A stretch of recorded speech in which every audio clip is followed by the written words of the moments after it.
Slacktail Squad, assemble.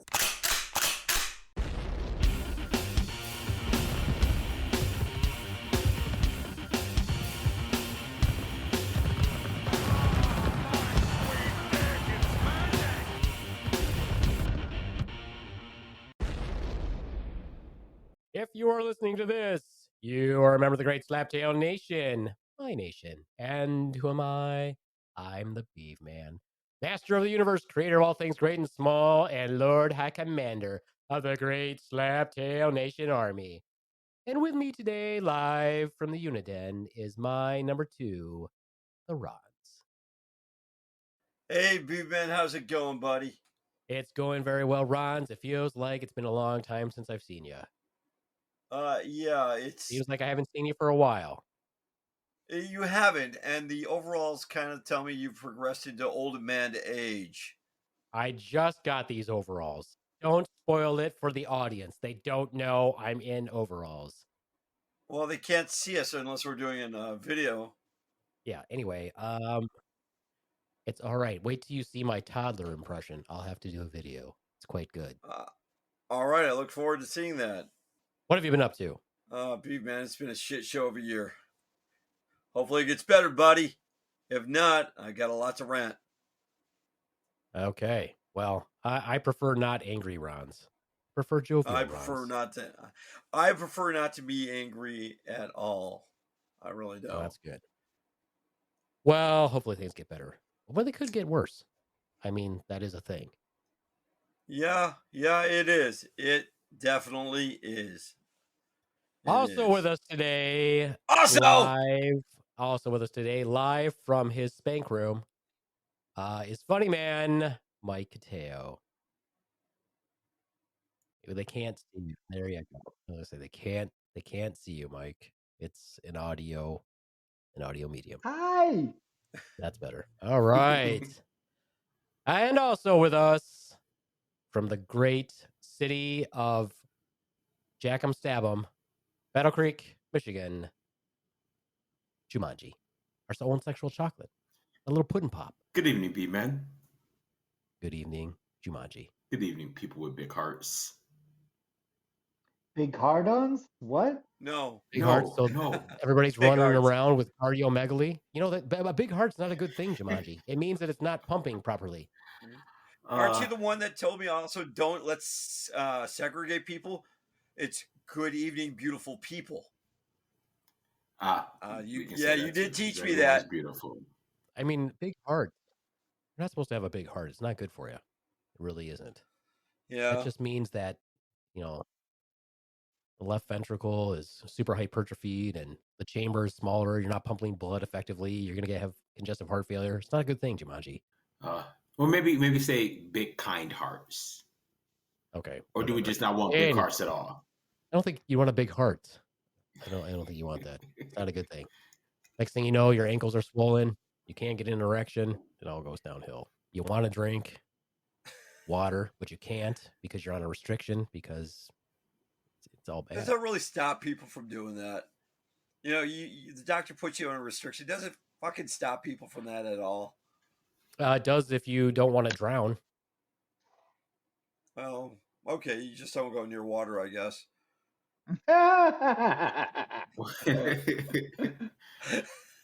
No, you become water. You become more water than you already are in the spaces that you don't want to have water.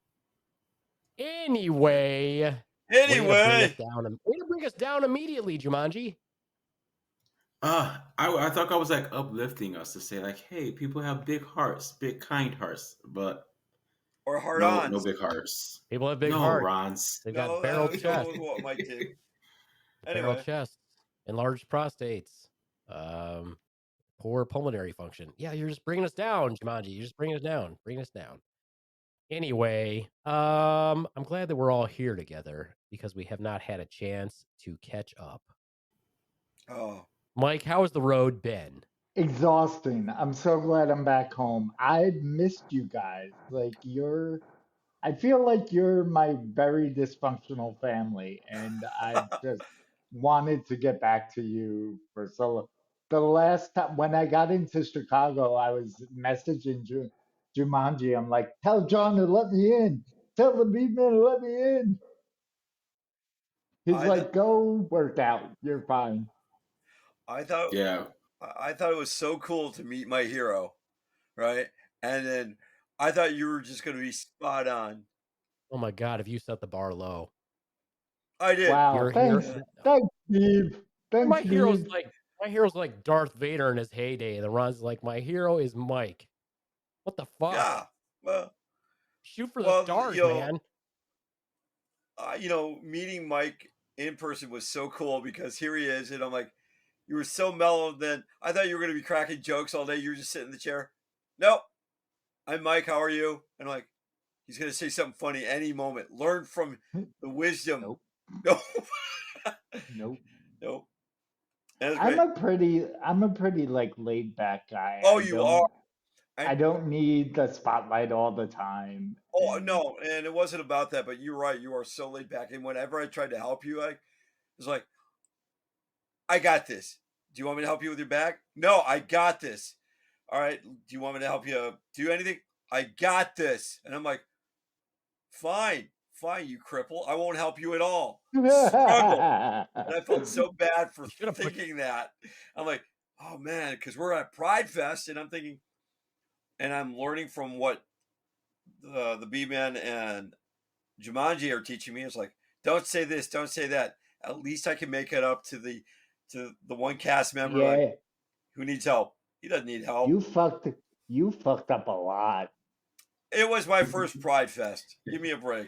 It wasn't your first human fest. Like, well, I okay. So in my interaction with people other than his family. Yeah.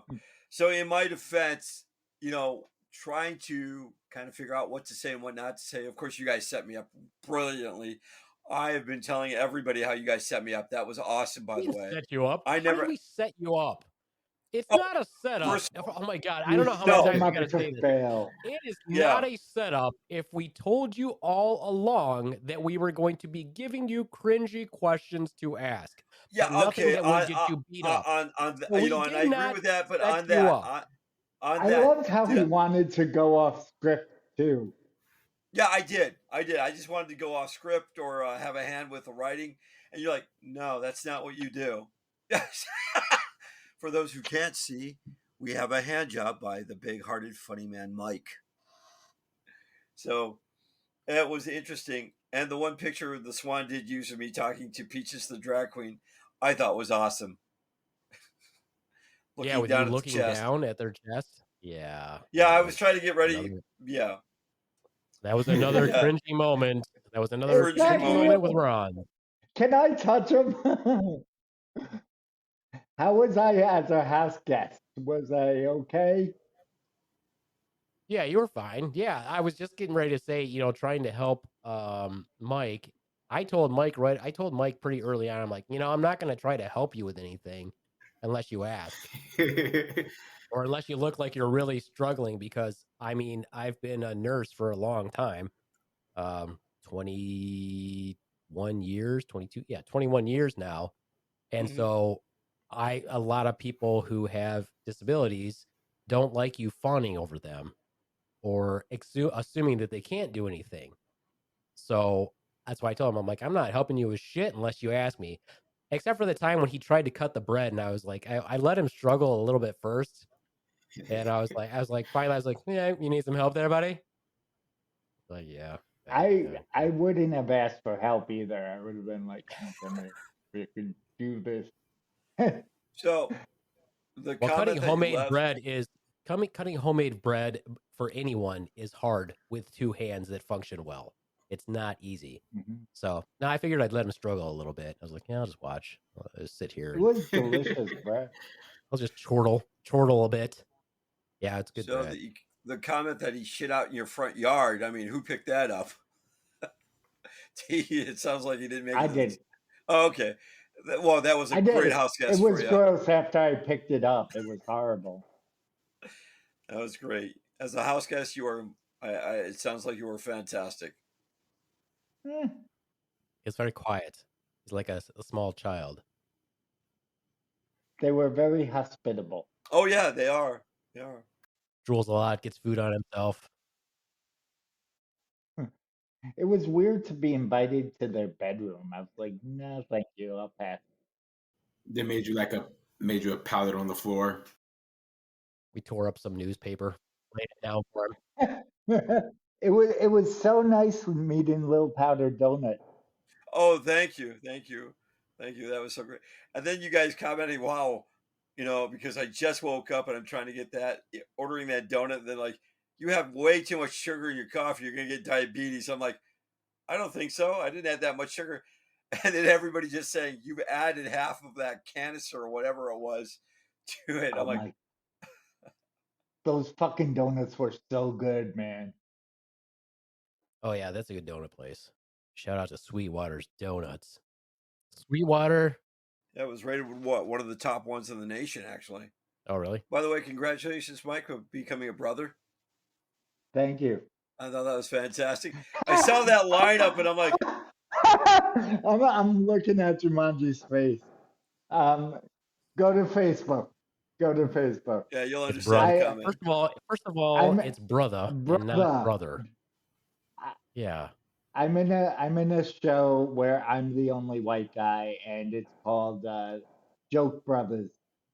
And someone commented that I'm finally a brother. Gotcha. I was like, he's one of us now.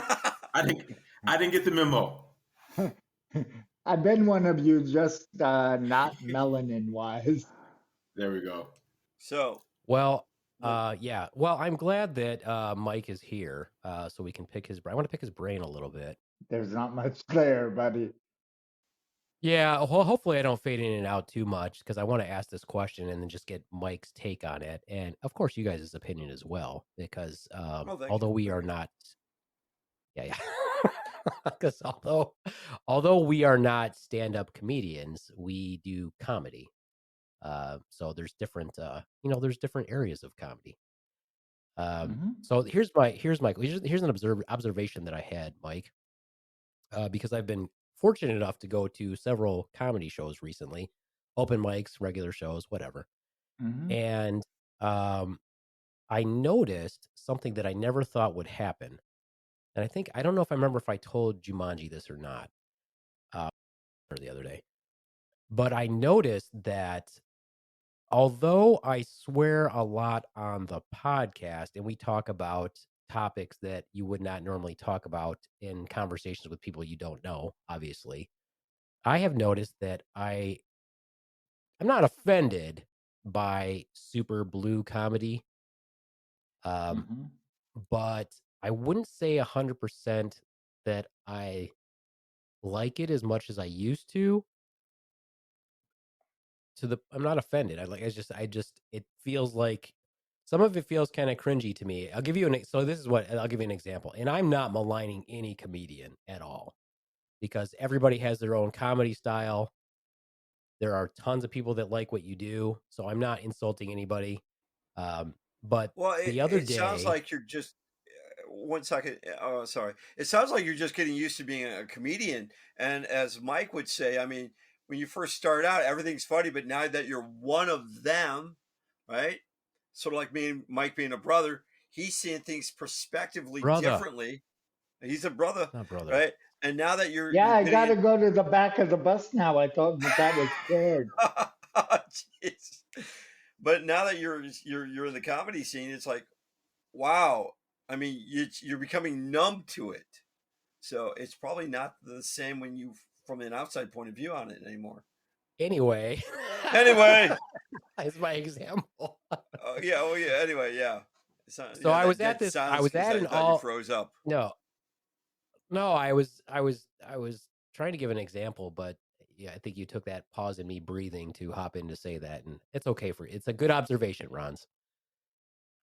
What I was about to say was, I was at an all ages show the other day, and the level of what I would consider a normal to say in front of an all ages show was not what I would consider that you should say in an all ages show. Um, so like I said, I didn't find it offensive. I just didn't. I was like, I personally would not have picked that particular set to do. So I Yeah. think that I had this discussion with somebody who doesn't even really know me last night, and I just kind of pointed that out about how it's interesting that I will say certain things on the podcast, but I can't really see myself saying these things if I was doing an all ages show. Hmm.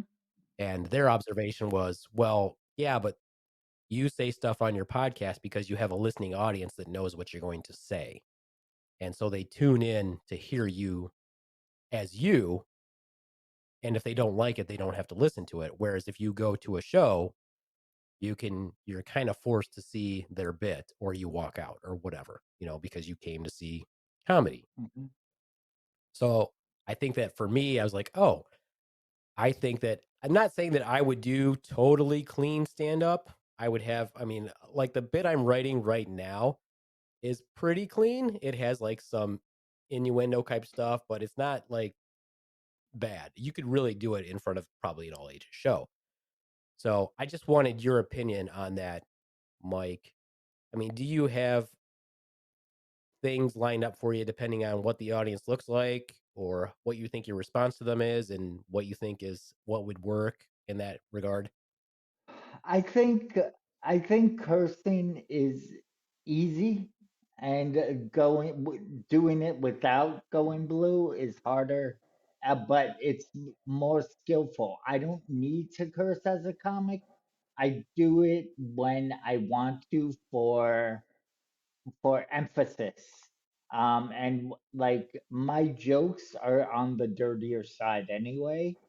So and I could tell a joke without cursing and it be a blue joke. It just depends on what you're doing. And of course, if I'm going to a show where if there were children in the audience, I'm not going to curse and talk about being a fister and all of that stuff. But Yeah. you know, it is what it is. Like, did that answer your question, John? Yeah, because I wanted your opinion because I was thinking that you also have to respect the comedian for their set, as in like if you are going to obviously if you go to a 21 and up show, it's different than going to a show that's open to everybody. Hmm. So if you agree, and if you're agreeing to do that as a comedian, you're in the back of your mind, you should maybe you're like, I wanted to know if you're like, oh well, yeah, this is probably not what I'm going to do. If there's an 8-year-old in the audience, or if my your daughter's 9, you're like, would a typical 9-year-old need to hear what I'm about to say or see the actions that I'm performing? I went to do a show 20 years ago in a library for a comedy festival, and all kids were there, and every comic bombed. Every comic was doing awful, and I got up there and I go, I couldn't do any of my jokes, right? So I started talking to the kids, and I asked one little girl what grade she was in, and she said third grade. Said, "Do you like it?" She said, "No." I said, "You should just drop out. It only gets worse from here." That's an appropriate interaction. Right. And I got the biggest laugh from the other comics. I'm like, I have no idea what I'm doing up here. Yeah, I mean, like I said, that's an appropriate reaction. Whereas Ronz would have said, "You come here often. You come here often, Mike." I don't think I would have said that. I might have. But Yeah, probably. I could see it. I agree with Mike.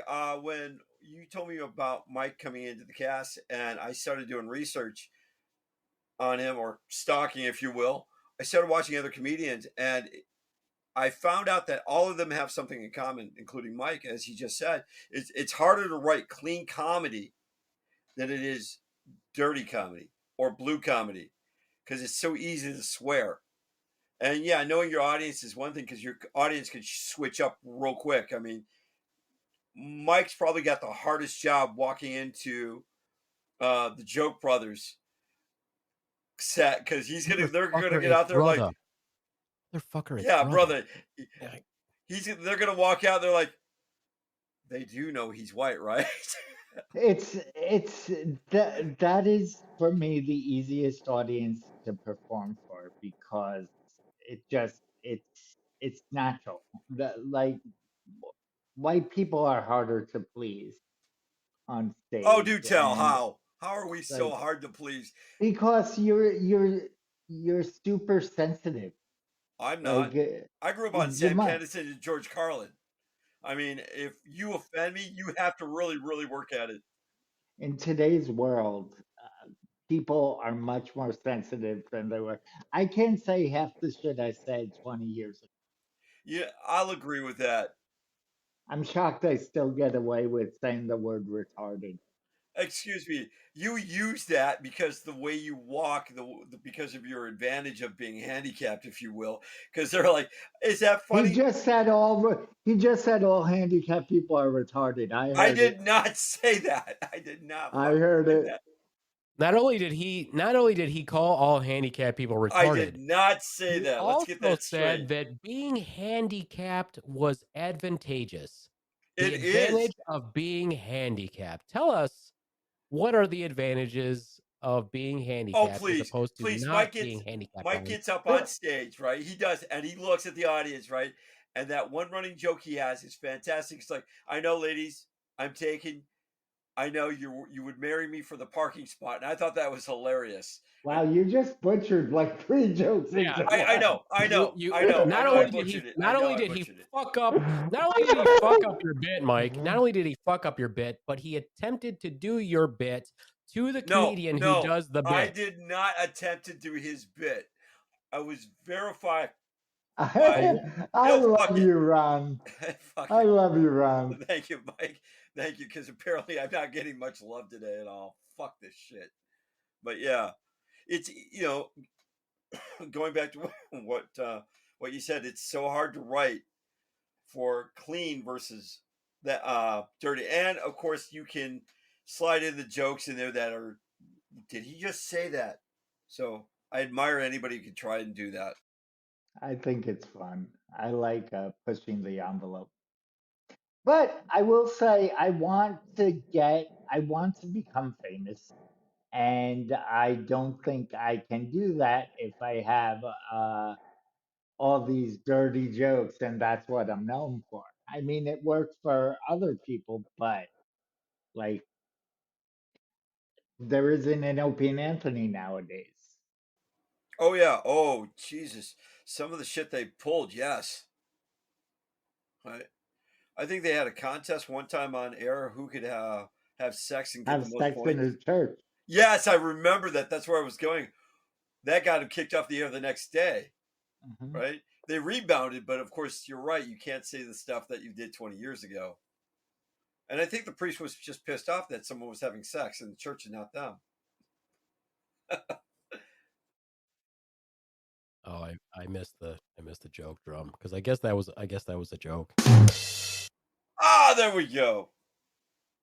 Jumanji, stop silencing yourself when you laugh. Well, I'm turning it off when I Why? am laughing. But Ronz. Yeah, there we go. Orons. Orons. Jumanji, What what's is your your thought? take, Jumanji? Yeah, thank you, Mike. You're welcome. I help. I try. Thank you, because I'm struggling over here. My allergies are kicking my fucking ass. I think it's probably good for someone to possibly practice doing both if they do plan to sit in spaces where there's a more wide range of ages in the audience. And I feel like if that's not the audience that you can perform for, then you just don't pick up that job. And yes, that might limit you to some aspects, but there are plenty of spaces that you can go in and you can perform what you want to perform. And I hear not wanting to stifle the comedian, but again, that comedian also needs to make the choice of is this an audience I can perform for or Right. can I not? Is it a space where I'm going to feel comfortable if it's a bunch of religious people or political people or other races, or am I not? So I think part of that responsibility is also on the comedian to determine where they should be and where they should not be. And just know if you invite me and I show up and you know what I bring and you don't ask anything different of me, then you're going to get what you get. because a heckler in the audience can turn a show to go a completely different way also, Mm-hmm. and that's not necessarily part of your bit, but you show up as a comedian and you're ready for it. Right. Yeah, I think so. I had a friend. I have a friend, Gina Brion, who was on America's Got Talent last year, and We did a show together last March, and I said to her, you didn't used to be this clean. What happened? And she goes, I realized if I wanted to make it onto TV, I had to have every set be TV ready. And like she has a lot of work. She works on cruise ships. She works on like colleges. She does a lot of work. I just I just sent out a packet to work on gay cruise ships. Fingers crossed. A gay cruise ship? What's the Yep. difference? Fingers crossed. A The lot fingers of are going to be in other blowjobs. spots. Oh, Yeah. Okay. yeah, fingers crossed.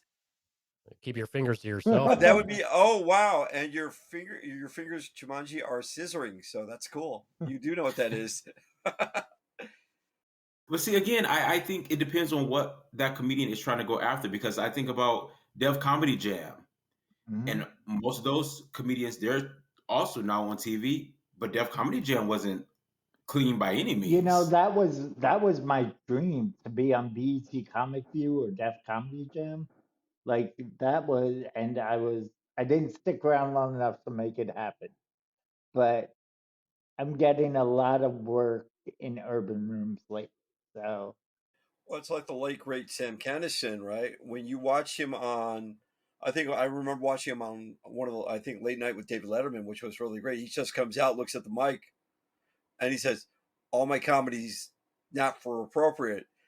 And he says something, and they beep it. It's like, there you go, there's the joke. And he couldn't kind of clean it up because he was known for that. I remember an interview because Rodney Dangerfield says, "You're up and coming. Let me know when you've got your niche." And that's when he came up with the screaming and yelling and everything. He says, mhm. "I've got it." But once he stepped over the line, he didn't have anything clean. Because you watch some of his old stuff, and it's freaking hilarious. I love Sam Kinison back in his heyday, but I don't think he could have made it as a clean comic. He tried, right? Because you look at him when he did his cameo appearances, and you could see him trying to kind of scale it back a lot, and it worked for him. But it's only because he could do that innuendo stuff. I don't know, because Sam Kinison was a preacher before he Yes, was he a was. comic. Yes. So I think if he lived, I think within 5 or 10 years he would have tapped into that and gone full circle and learned how to move a little bit to the left, back to the right. I remember watching him in doing one of his sets, and he says he goes into the routine where he's like, someone asked him if he could go back into the preacher thing, and he just automatically goes back right into it, and the audience just eats it up. But it wasn't him. I mean, that was his past, of course, but he Mhm. went right back into the The comedy he had cadence. developed. Yeah, Yeah. right. And I thought that was great. Beaveman, what was your reasons for wanting to have a clean set? Well, Is Mike it and I the talked toddler about in it. you? Yes, this is the Tyler and me. Tyler is mentioned in my next set actually, but I'll have to video it for you when I do it.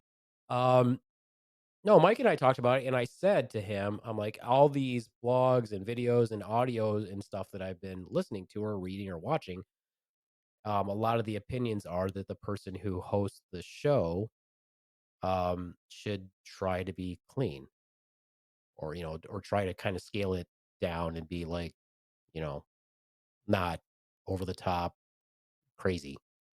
Um, and he said, you can swear if you want, whatever you want to do. And so I was like, well, I'm going to attempt to do it totally without any swearing. And after I wrote it and everything, and I was like, and I liked it, I was like, oh, this isn't so bad. I can actually do this. And I feel like I could do most of that set to an all ages audience. I don't really say anything there's not much in there. I think that I even say that I couldn't do for an all ages audience for that particular thing. I just feel like I would be embarrassed if I was saying something and then I catch a glimpse of a 10-year-old and I'm like, oh, I don't think I should have. I don't think that was a good thing to say. You catch glimpse of 10-year-olds. You're like, oh fuck. Yeah, exactly. Yeah, you're starting to evolve in your comedy versus I mean, because when people listen to some of the old stuff that we've done at Beaveman, they're like, wow, they realize that we work blue, but it's going to be harder if you go forward to work very very clean or somewhat clean because eventually you're going to slip back into it.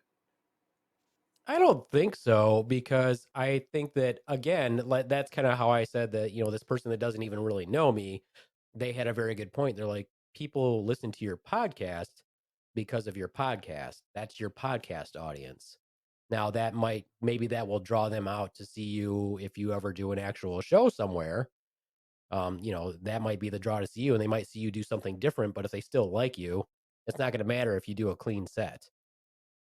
Or a semi-clean set, not just not like how we do the podcast. I don't think the podcast has evolved that much. We talk about a lot of fucked up shit. I mean, when have we not? So I don't think I just think that they're two different things. I don't think it has anything to do with me evolving. It's just me looking at the different types of the comedy genre itself. And we're doing our thing here on the podcast, but that's not necessarily how I would do stand-up. That's fair. I agree. Was it easy for you to limit the profanity in the moment? Ooh, very good question. Over to the Beatman. What does he say? And he goes silent. Yeah. No. Not really. I didn't struggle because I wrote that set over and over again. Intention. Yep. And then I rehearsed it over and over and over again. Yep. And so there was not really any point in time when I felt like I was going to slip up. So not for that particular one. No, I didn't think it was, So how do you rehearse it? I didn't feel like I was struggling. Like every second I was like wanting to say, fuck. No, that's not what happened. So no. Ooh, look at him. He's prepared. So when you're rehearsing your monologue or whatever it is, do you often think about, okay, what if it goes off the rails? What if your audience members kind of changes out in the midsection of a joke? What do you mean? Can you give us an example? So I'm interested to see how Mike handles the Joke Brothers because he's going to go out there and he's going to look at his audience, right? You think I haven't performed in front of black people? No, I didn't say that at all. Jesus, I didn't say that at all. The reason I was asked to do that show was because I'm good in front of urban crowds. I didn't say that at all. Fucking A.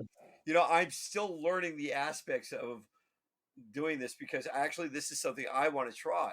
Right. So I'm watching how you guys interact and everything. I've watched different comedians and kudos to Beaveman for actually taking this next step forward and writing his jokes, dissecting his audience, doing that. Right. He's got the time, or at least he's making the time. So motherfucker, I have the time. How the fuck do I have time? I don't know. But watching how all these comedians have evolved, including Mike and now the Beaveman, I've got questions. I haven't evolved, motherfucker. I still do the same shit on the podcast. I'm just saying that for a different area of comedy, I probably won't be talking about fucking. I probably won't be talking about You should get evolved tattooed across your stomach. Right. I probably won't be talking about how advantageous it is if you can't achieve an erection anymore because you can hide the fact that you just jerked off and you don't have to wait for your erection to go down. That's why you're wearing overalls. I get it. That was a funny one. You gotta give it to him. I did. I just hold on. And because then you can just tuck it up. Yeah. You don't even have to tuck it up. That's what I do. It just moves out of the way. Move that away. All right. No, Ronz, I think. Oh, go ahead, big man. I just once again, I'm like, I'm not evolving. I'm just telling you. I'm just telling you that there's different areas of comedy. Here's our comedy. I'm People, just, go ahead, Mike.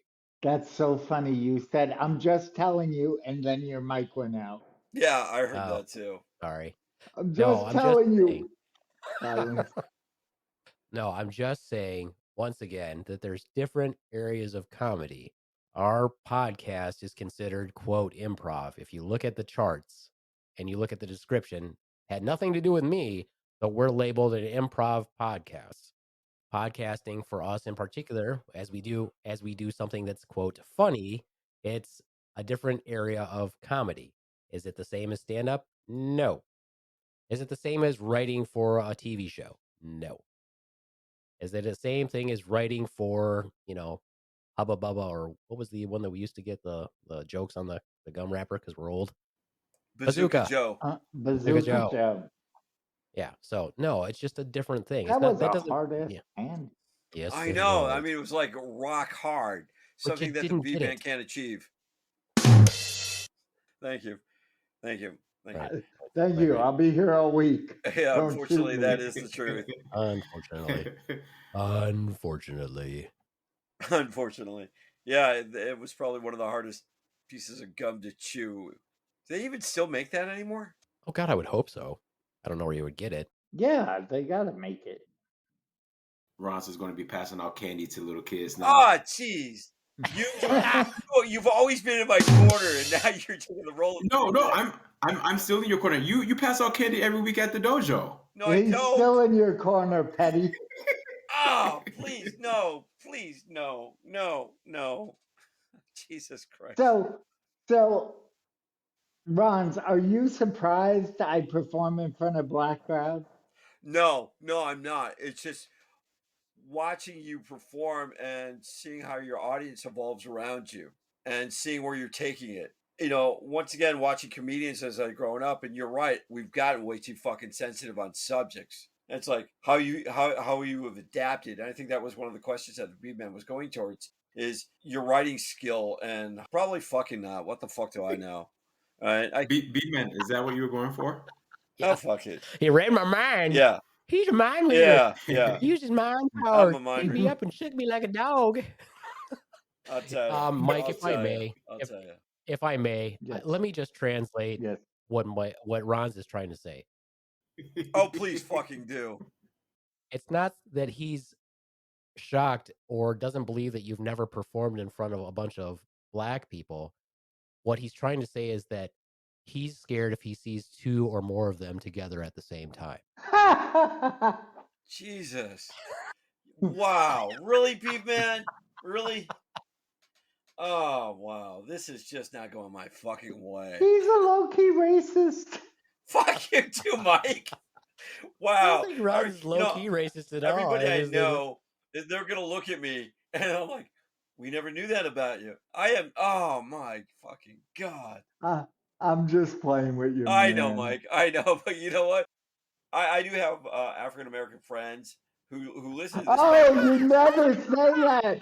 You never, ever, ever, ever, ever say that. Oh, fuck me, man. It's been a hell of a year, and it's not over with. I mean, you know what? No. This entire My year has been God. one big flame for me. I'm on fire no matter where I go, so why not just add one more insensitivity group to it? I mean, when we were at the at Pride Fest, I mean, I gotta love You the way. never say I have black friends. You never say I have gay friends. You just say I have friends. Yeah, and honestly, the way Jumanji schooled me He at Pride is Fest. black, yeah. No, he schooled me at. I said, "How do you deal with people when you're talking? You don't say ma'am or whatever." He says, "Hello, you beautiful people." And as we're walking through the crowd, he just says that, and people responded naturally with smiles. And I'm like, "Okay, I will try this." And I tried it. It's great. However, I kind of blew that out of the water, of course, and now I will go. I have beautiful people as friends. Would that be more appropriate? When Jumanji and I were at the booth by ourselves, he would get people to come over so easily. I'm like, how are you doing that? He's like, He goes, "It's flirting. All you got to do is flirt, and people come." That's what it is. Yeah, he was a natural at it too. It was great because he was basically the Beaveman said, "Go out and find me people," and the way he approached it was like he'd wink at them, smile. He's a natural flirter. I didn't Joe- wink at anybody. Oh, Pull really? down his pants. That's a different type of flirting, Ronz. Oh, okay. So I should ask, who wrote the question, "What winks and fucks like a lion"? The one I had to ask Peaches? I wrote that. Who wrote that one? You asked for Beaveman I did. wrote that. Oh, I thought it would have been Jumanji. Oh, that was Beaveman. Wow. Okay. Because that is one heck of a flirty question, and like Mike said, you're a natural at just talking to people, so that's the key. Be flirty. How did this get on me? I thought we were talking about stand up. Because Ronz is so fucking gay. Ronz is so fucking gay. That's why. Whoa! Now we're gonna offend homosexuals. Ron, you also never say you're so articulate to disabled people or black people. That is a no-no. I never. Oh, jeez. Oh, Just giving you pointers there, buddy. if that's possible this year. Jesus Christ. Oh, why? Why are you guys? It's amazing how. No, it's amazing because how, it's easy. Yeah, for it's some easy. Why? Yeah. Because it's insensitive. I've noticed a trend in this podcast of Ron's just completely taking it over and shifting all the conversations to his own personal agenda, which usually has something to do with his desire for Jumanji's penis. No. I'll just be quiet and listen.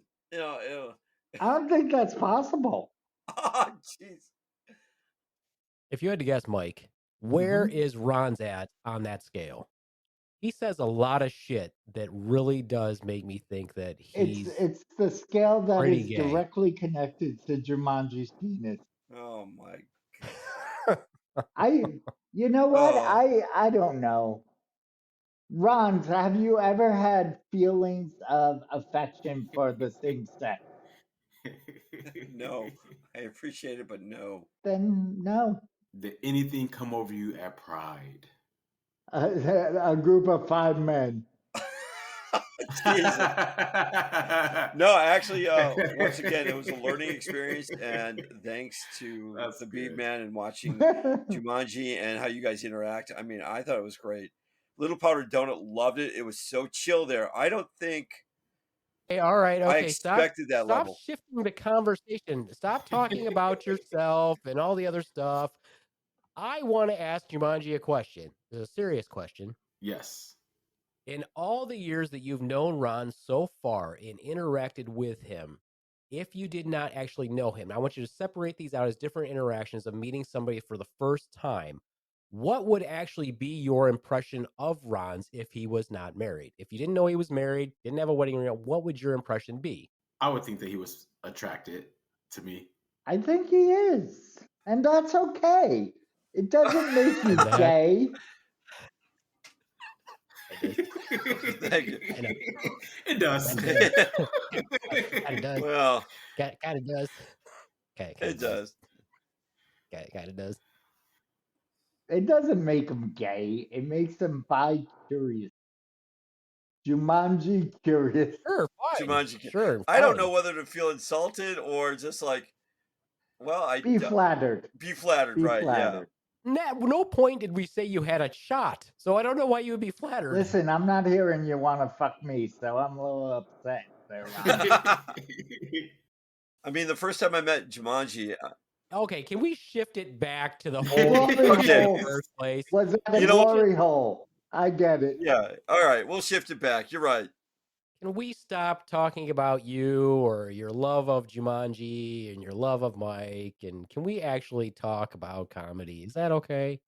Ronz, is that all right? Yes, that's okay. Yeah, fantastic. Let's do it. Okay. Well, now we don't have any time. Now we're out of time. It's great. So I will say this. This is pretty cool. Well, it's not cool. It's cool and it's not cool. It's pretty hard to. It's pretty amazing how underground comedy is in our area where we live, Ronz, Jumanji, and I.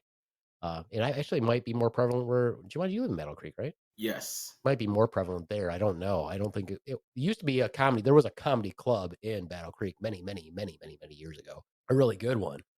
But it's been gone for, my guess would be almost 15, 16 years. I don't know. It's been a while. But it's really hard to find places to go watch comedy around here. You have to like be in the know. You have to be part of a network to find it, which is pretty strange.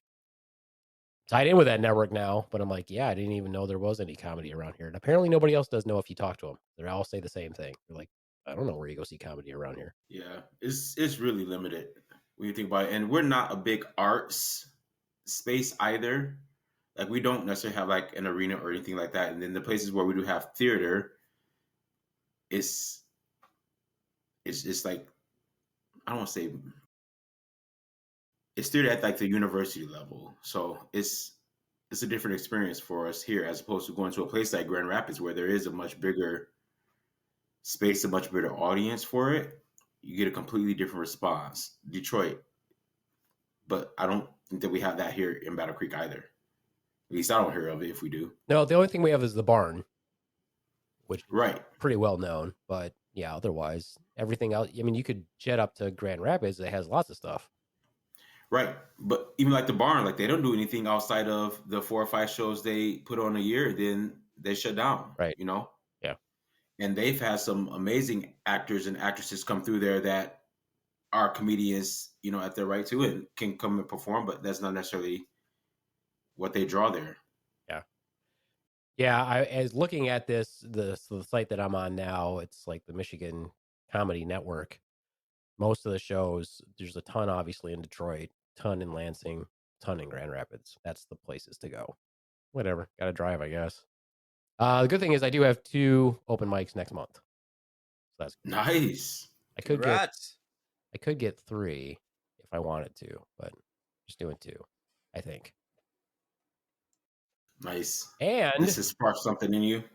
Yeah. And the boy did his first open mic last night. How'd he do? It was very good. Yeah, it was very good. I enjoyed it. The audience enjoyed it. It was clever. It was cute.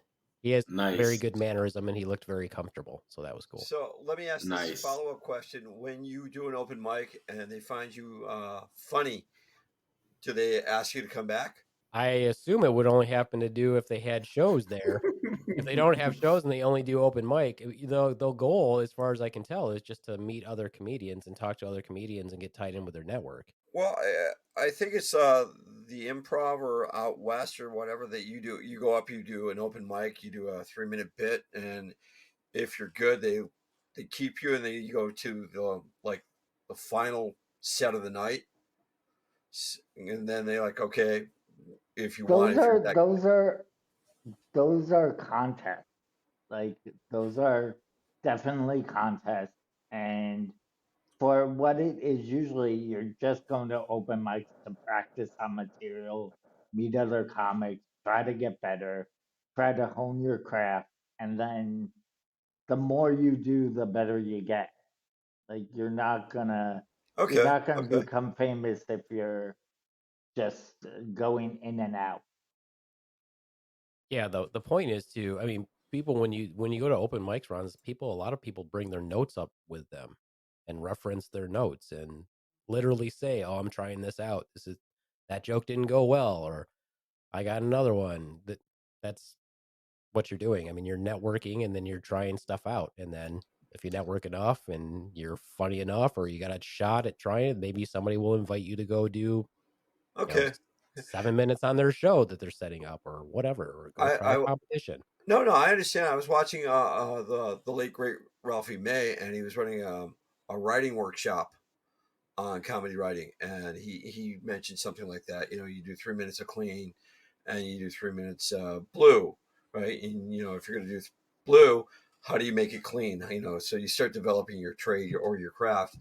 And I got to thinking, it's like, if you do an open mic, will they ever ask you back? I mean, you're right, obviously. but no, they won't.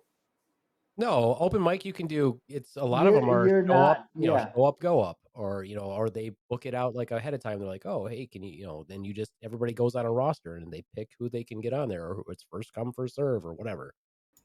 Yeah, it's like watching the Dark Side of Comedy documentary. Have you seen that yet, Mike? Is it? In what way is it No. like that?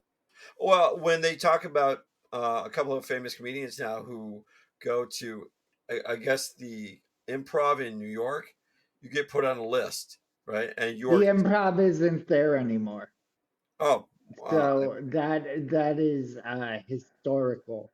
The Improv shut down in the 90s, I I'm think. unfamiliar, but you got put on a list to go on, and then you were the backup, and then if no one famous showed up, or some people famously would show up, and like, oh, they would go on, and because you got bumped down to being the backup. All right, well, I'm going to try to explain it again in my limited experience, Ronz. Open mic means open mic. People I'm not open. people show up and get a spot and they go on.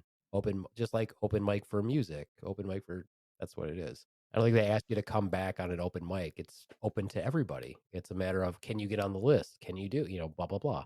Yeah, no, I understand that now. I understand that. They would definitely ask you to not come back. Are you talking about the Beatman or me?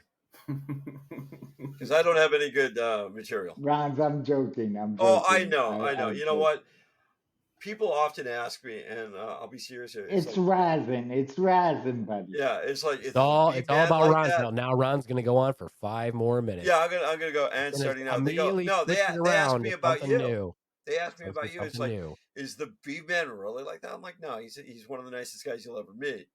It's a comedy bit. Really Jumanji, what do you think? I didn't know where that was going. I was actually thinking about the Beaveman writing a piece for Ronz and put Ronz up in a open mic and see how he do. I mean, I would totally love to write for Ronz. I would write for anybody, honestly. If I knew what their what their personality was like, I'm like, yeah, I could write a few jokes for you. Yeah. Oh, that'd be great.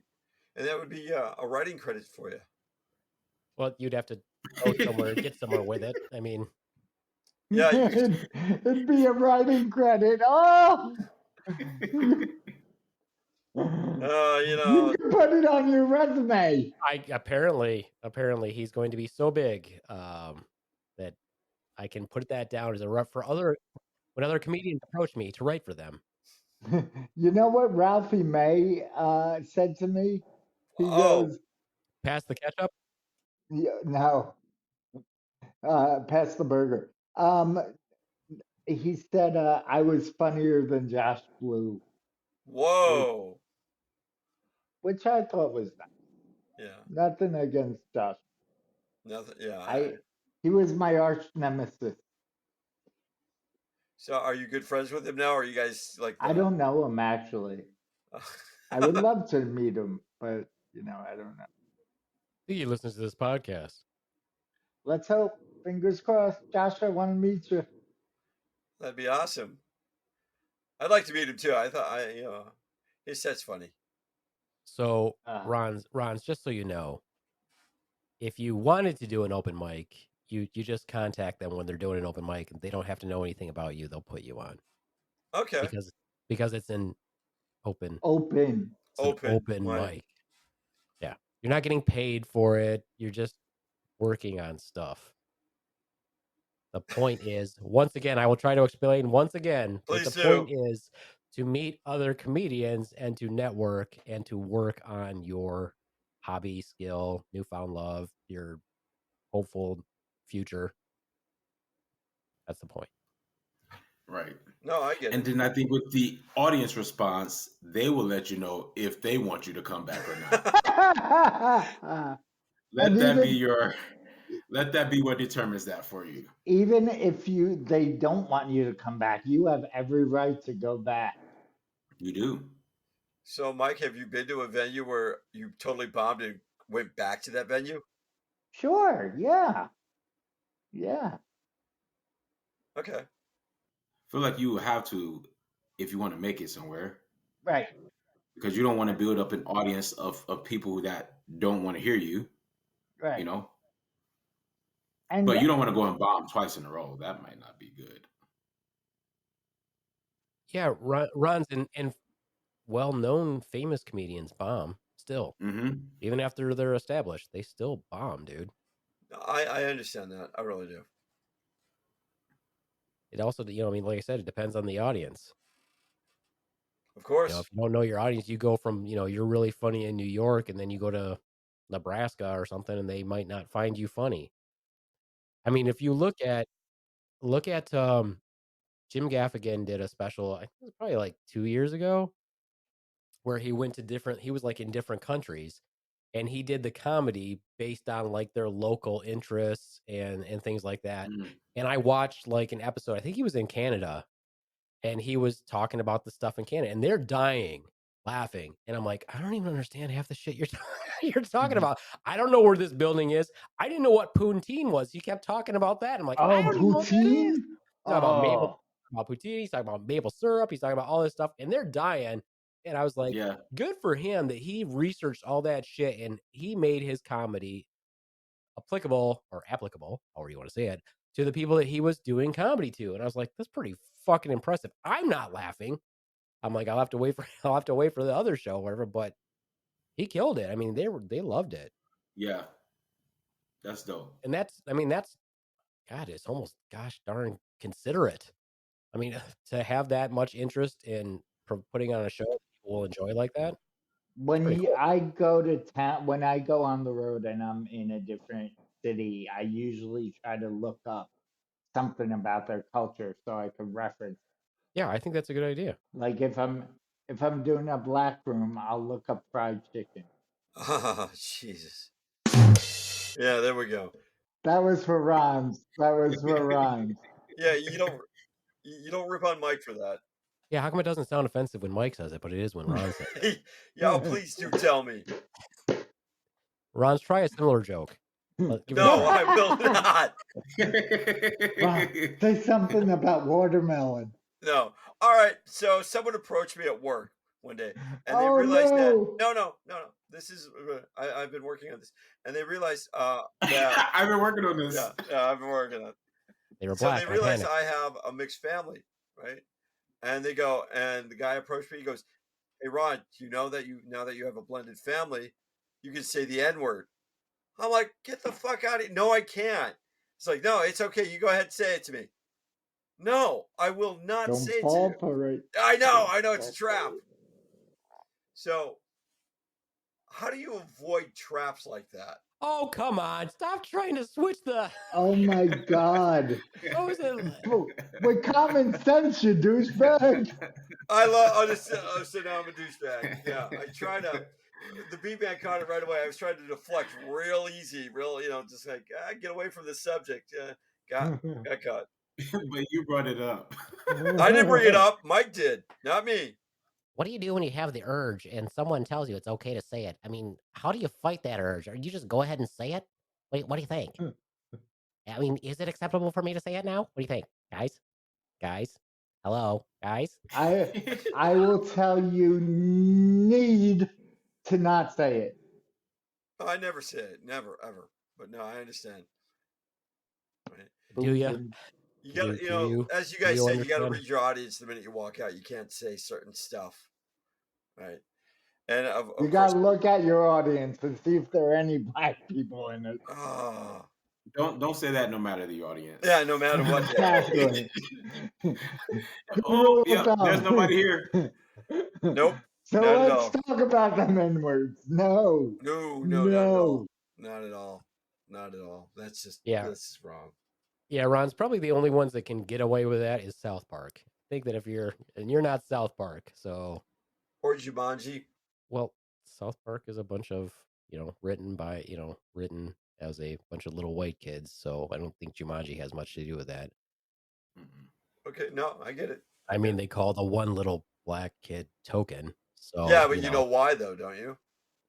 They actually did an entire episode about it. He's named after J.R.R. Token. Why? What do you think it was? Mm-hmm. It's spelled differently. Well, I don't have anything to do with it. spelling. He was a token black guy, Ronz. No, they go into the episode of why he is Yeah, called okay, Token. that's why. It's So absolutely why.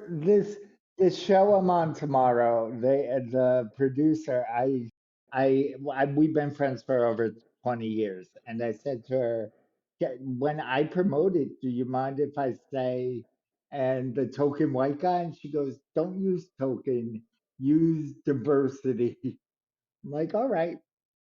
So you get show notes before you go on what not to say.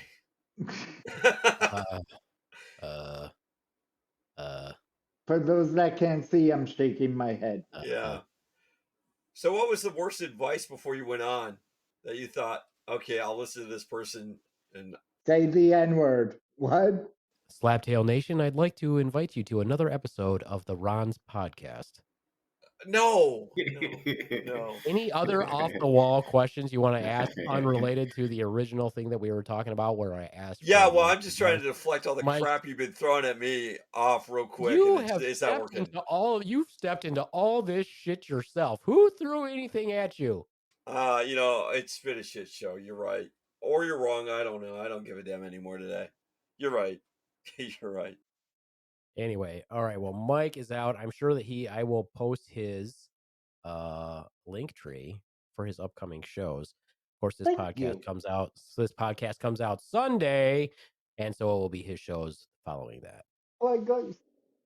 Bye. Yeah, it was great meeting you, Mike. Mike, what? Meeting him again? What are you talking about? Adios. Sayonara. I'm not saying goodbye from all of us. I haven't even said that yet. Did I say adios, muchachos, Jumanji? No, you did not. No. I was just saying deuces to Mike. All right. Okay. Insane. Do you think Mike knows that he has to turn off his connection, or should I just boot him from the room?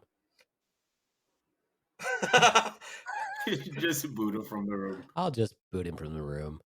I mean, he's technically still there, but yeah, I don't want to ban him from the studio. Oh, it says I can kick him from the studio. Let's do that. Kicked, booted. Look at that. Kaboom. Anyway, Jumanji, I don't know if I got all your thoughts. What do you think?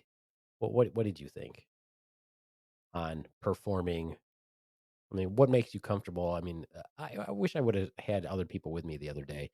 And like I said, I'm not slating any comedian. They can do whatever they want. But if I feel personally embarrassed because of the audience, knowing who I am, I don't know. It just made me think. I think it can potentially make the performance difficult for you. And I think no matter how much you rehearse, because the part of that you're looking for is like their response, their laughter, like that is why you're up there. So I think when you don't have that and it's not going in that way, like that can influence how you perform. Yeah. I mean, because I think people, I know that there's the mindset, they're like, oh, I'm doing this for me and I don't care. I'm doing this to do my stuff. And I'm like, yeah, you can say that. And then there is a part of that that's true because you have your comedy that you want to put out there. But yeah, you have to take it's a hard thing. I think that doing stand-up is a really hard thing to do. I think the people that get up and do it, whether they're funny or not, whether they're cringy or not, the fact that they got up there and tried it. Yeah. I mean, good on them. Definitely. I am, I think you doing that took a lot of guts to step out of your comfort zone and get up there in front of the mic. Very much so. To either watch you succeed or fail, you're doing something that you want to do. So, more power to you. And of course, you've got the support of all your friends here. So at least if you do fail, you're like, okay, it's a learning experience as we're finding out what to write, what not to write, know your audience, everything, what not to say. Right. So it's fantastic.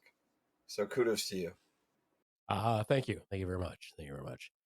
Yeah, the downside is that as soon as I was done doing it, I was like, oh, now I gotta get to some other open mics. Now I gotta find some open mics to do. And it took me forever, but yeah, I got 2. I have a potential for 3, but I think I'll probably just do the 2. So yeah. Nice. And in Michigan? Yeah, huh? Ooh, nice. They're both in Michigan? Of course, you don't think I'm going anywhere, do you? Well, yeah, you might. I mean, as you start to evolve And I'm there's a not. We Dan. use Yeah, yeah, words okay, yeah. and evolve. Before you and fucking come evolve. down, before you fucking come down, Word of the day. yeah, Word of the day. evolve, it's Slaptail evolve. Nation. So as you start to Evolve. grow, I'll look for other words of evolve. But as you start to grow, Get him a thesaurus. Somebody get him a thesaurus. the thesaurus, Synonyms. yeah, synonyms. I love those. But as you start to grow, you're going to say, okay, and branch out. How far are you willing to go on the road for this? That's a very good Not question. far. So if you're going to make it big, no, why would I do I? I would. I don't. I'm not gonna make it big. I'm doing this for fun. I'm doing this to broaden my comedy spectrum. You know yeah, what I but mean? what if the scout sees you and they're like, And I'm having fun writing it. and I mean that's how it all starts. I mean, look at the podcast and how it started, and look how it's growing. And now this is the same concept. You're starting small. It's going to grow. Someone's going to see it like, hey, I'm doing a benefit concert down here. Are you willing to travel and come down to me? Okay, yeah, if that actually happened, sure, of course I would do it. But I don't think that's gonna happen. I'm not gonna hitch my wagon on that. The overalls. You didn't know Ronz was a prophet? Oh Prophet? yeah, he's always predicting. He's always predicting something for sure. Well, I'm trying to be optimistic. I really am because Yeah, but Ronz, there's an entire community of comedians. There's so many of them and super funny. And I'm like, there's so many of them I see. I'm like, man, I hope that person hits it big because they're so freaking funny. and I'm pretty sure out there's someone saying, man, the Beaveman is so funny. Why don't we invite him out? I would have to actually do shows that people have seen or that. Well, you've got 2 coming up, so let's hope you make it big. You know that open mics are notoriously small crowds, right? I mean, not like a lot. Okay, once again, I was watching the documentary series of a famous comedian who went on an open mic and she nailed it her first time out, and the comedians were going, "Oh my God, you're a pro! How long have you been doing this?" She's like, "No, this is like one of my first times. I'm just writing from my heart and what I know." So I figure you were going to be like that. I mean, they're going to come out and they're like, "You're good," and success will follow that. But again, you're going to open mics with amateur comedians. Very well. You're not going there with, well-known, majorly known people. They might be known here locally, which is great. And then again, that's why I want to network with the other comedians. I guess I'm being a bit of an optimistic person. You here, might be going a little bit overboard. I might be going a little bit overboard there. I might be. Ronz is trying to get you a manager and an agent and marketing. Well, we got, yeah, why not? Let's go. Let's go all the way. The one who would have more possibility of becoming an actual amateur or professional comedian is not me. That would be the boy. Why is that? Because he's freaking funny and he's a good writer and he has a good stage presence. Yesterday, he did his first open mic and it looked like he'd done them all the time. And once again, it's how that other comedian started out, open mic, and just nailed it. I mean, the presence and everything. And what city? New York. Oh, well, a little bit different than, Yeah. to me, New York is the comedy capital of the world. New York City is. Okay. Yes. And then Ron's also thinking about like those places in New York, like as a up and coming comedian, you get to go and sit in the audience and you get to hear people jokes. You get to hear what the audience is responding to, how they're responding. Oh, I agree. I totally agree with where you're going with that, because I will sit at home and watch different acts, and they're at different clubs, and how they respond to the audience and how the audience responds to them. I totally agree with you, right? What works, what doesn't work, right? So I agree with that. I totally agree with where you're going with that. Yes, but with us living where we're at, as the Beaveman saying, you got to kind of figure this out on your own and hope it works, and you don't have anything to really base it off of. Yeah, and it's hard enough to find them. That's the other thing. Like, we're not, like I said, we're not in we're not in the mecca of stand-up. We're not in the mecca of comedy, none of that stuff. So just finding places is a little bit hard. Yes. And to find ones that are, not already full, because it's, they only we do them every other Wednesday in the month of, December, and, Yeah. very so spaced out. So, Okay. yeah. Understood. Yeah, it's not. Yeah, I didn't get quote booked. Like, no agent called me and said, "Hey, man, can you do this open mic?" Well, that's their loss. Can you do this open mic that anybody can do? That's a free show. That's great. Well, once again, I don't know about that, so it's kind of a learning process. Like I said, if you wanted to do an open mic, Ronz, you could. You just got to find one. You're right. You beautiful people are right. See how I worded that? Exactly. You did. Yeah. And let the Beaveman write for you. Yes. Get that writing credit. Yeah, is it? And then what's funny is the Ronz in his mind is like, man, I'm not going to see it until I go up. Yeah, exactly. No, that is not how it works. That is not. I don't know the entire process, but okay. Well, no, why? If I and imagine it in Fantasyland, if I did write a set for you, it's going to be based on your personality and how I think that people would respond to you. So it wouldn't be jokes I would do or how I would deliver it. It would be how you did it. And I Right. would do my damnedest to make sure I wrote you a really good set. Oh, thank you. I appreciate Because that. then if you actually did, if people were like, oh, did you write that or does somebody write for you? And he's like, oh yeah, I have a writer and this is who it is. Oh, definitely. Because you wouldn't want to have a shit set if you're the one who's writing jokes or selling part of your jokes or who's your writing buddy. No, I get it. There's an SNL skit. The Oh character's my called... God. No. Talk in Listen. the present. Talk No. in the present. No, Give us you'll the see where shit. I'm going with it. No, don't give us the story. Give us your interpretation of it, your thoughts and feelings on it. You don't have to regurgitate stuff that you I'm not see. regurgitating. I'm telling Be you where I'm going with this. You living in the moment. I'm living in the moment, and it kind of reminds me of the Always character something Stefan. reminds you of something. Something reminds you of that. Yeah. Something reminds you of this. Because I try to be in the moment. I really do, but sometimes I go in and I study, right? Because I thought about being a comedian, an actor, right? And the first thing that they tell you is study, right? Know your craft. And you're jumping out there, and I kudos to you. You're doing it great. And I don't have the opportunity you do to do it just because of my time schedule. Right? This motherfucker thinks that I have all the time in the I world. don't think you have all the fucking time in the world, but you're getting out there and doing it. And once again, you're making the time. If I'm going to do that, I've got to... I'm making the time. I Yeah, don't I have the get time. that. There's a big difference. People of the great Slabtail Nation, the Mhm. Ronz believes that the Beaveman is some playboy who's independently wealthy, who is not exhausted every day. I've never from seen you and Bruce Wayne or Batman in the 8 same room. hours of nonstop patient care that I do. I'm so fried when I get done. And when I get done, the only thing I can do is force myself to work out because that will be good for my mental health. And by freaking 8 o'clock at night, I'm pretty well exhausted. But guess what I have to do? I got to do things like write, and I got to edit podcasts, and I got to try to do other things and get still it. be a parent. I get that. I really do. And Ron, I appreciate you. You do know that your life situation is not unique. How many billion people, what's it, 2 billion people? How many people are in the world? You know these ridiculous things. About 7.5 billion at this point. Okay, well, they all are not unique. None of us are unique. We're all living the same type of human experience. Oh, I doubt that. I fucking doubt that, but okay. You doubt Anyway. that.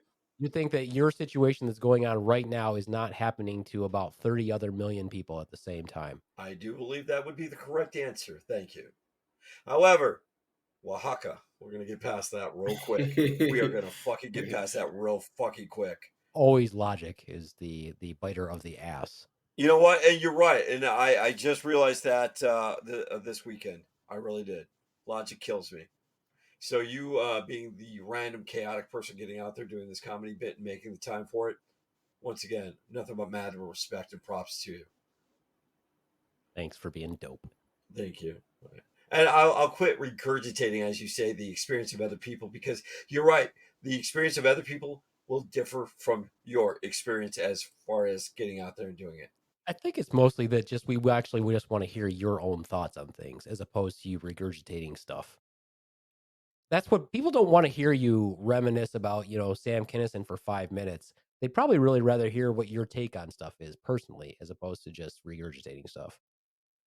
The audience knows you well enough now. They're like, yeah, we don't need old man Ron stories. We probably actually want to hear him talk. Oh, okay. I you know what?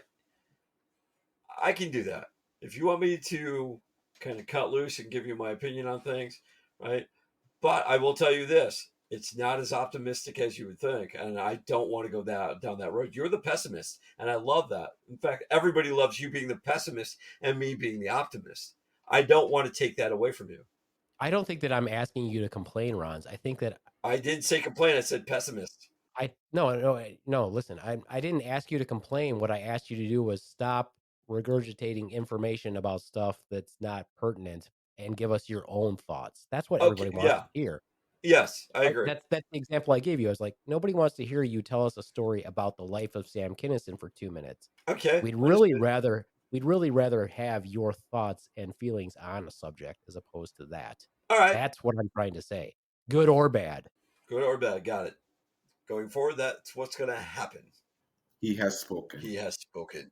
I feel like he thinks that was an insult, but it was No, by all means. It was actually a compliment, but I feel like Ron took that as an insult. By all means, Beaveman, it was not taken as a insult or anything of such. This is how we grow. This is how we evolve. This is how we evolve. That's what you call a callback or whatever. Anyway, well, members of the Great Slap Tail Nation, I will post a link to the boys' set if anybody's interested. I look forward to hearing that. And I will send the link to you guys also, by the way. Oh, fantastic. Yeah. Shout out to JD Hutchins of the Monsters Lair, the Dark Lord of Browntown. Shout out to Swan, who is acting as a parent right now and doing the right stuff. Helping out the baby Swan with her new soccer endeavors. So that's fun. But that's why she's not here. But she'll be back. She'll be back next time. And I would tell you guys where I'm going to be doing my open mics, but I'm not a big comedian, so I'm not like actually going to post it if I video it or anything. So okay. You just have to wait for like you said, there's not too many venues doing an open mic night. You just got to go on the web and find out where there's an open mic night, and that's where you're probably going to be.